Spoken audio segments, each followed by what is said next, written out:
with the transfer portal and how competitive it is, it's certainly a challenge, but a challenge that I was excited about. This is not my first O-line having to rebuild.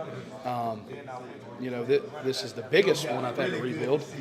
But Tennessee Tech and Gardner-Webb, those two places, similar situations, had to go rebuild guys. That was really before the transfer portal, and had to rebuild them on high school guys. And both of those places, ended up doing really well. And so I'm excited about the task here that I have at Auburn. Were you surprised, not just with the numbers that you guys were able to bring out the O-line, but the other positions that you guys were able to kind of address during that portal period? Were you surprised at just how many needs were able to kind of be filled during that short frame of time? Yeah, I think that's certainly a credit to everybody in our building, with coaching staff, recruiting, department, personnel department, everybody.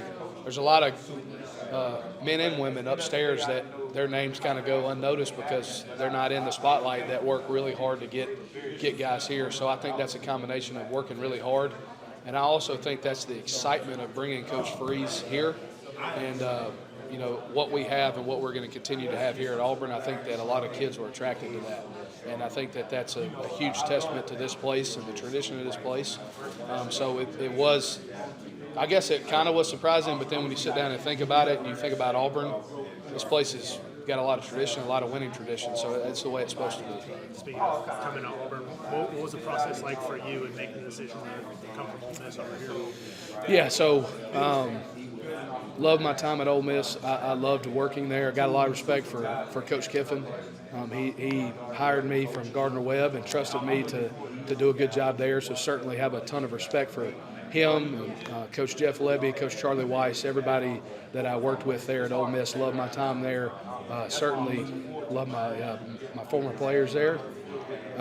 But I was so excited when I got the opportunity and got the phone call to have a chance to come here to Auburn, because of the tradition and because of the excitement. And I've played in this stadium twice as a visiting coach. One time ranked the number one team, and I think the other time I know I was ranked in the top 15 and lost both of those games, because this place is certainly special. This stadium, this community really rallies around the program, and to be on the home side of that now, I'm really excited about that. And so really, after sitting down with my wife and my family, getting this opportunity and being with Coach Freeze and being a part of this, it was a decision that we felt led to do, and excited to be here. You were talking about rebuilding the offensive line. I guess from a numbers standpoint, like when you first kind of looked at the depth chart, how did it look? Because it was kind of lopsided. I mean, they had a lot of guys come back as a COVID year. It got a little lopsided, I think, before. But what was sort of your assessment on numbers-wise? And how many guys we think we need to bring in? Where do you think it's at in terms of depth, bodies? Yeah. So the first thing we had to address was we didn't have a lot of tackles on the roster, and specifically tackles with experience.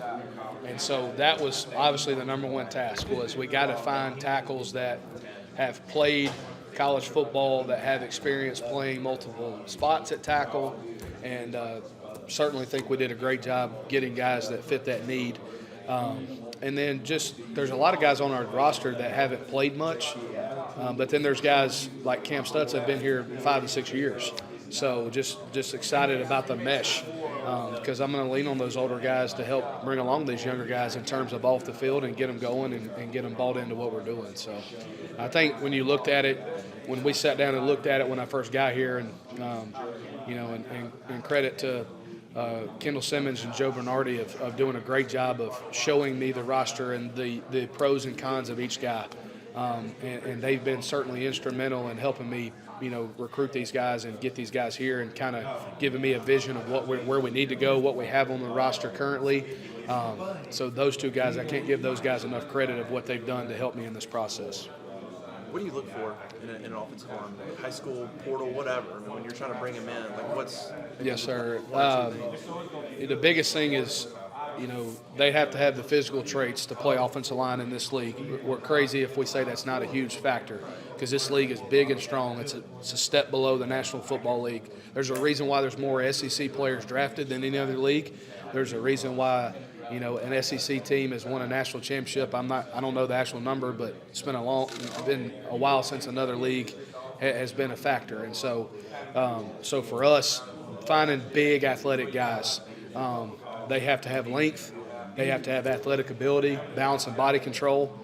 And then, are they competitive? Because in this league, if you play offensive line and you're not a competitor, you're going to get eaten alive and you're not going to make it. So finding that competitiveness, and guys present that trait in different ways. Some guys are quiet. Some guys are very vocal.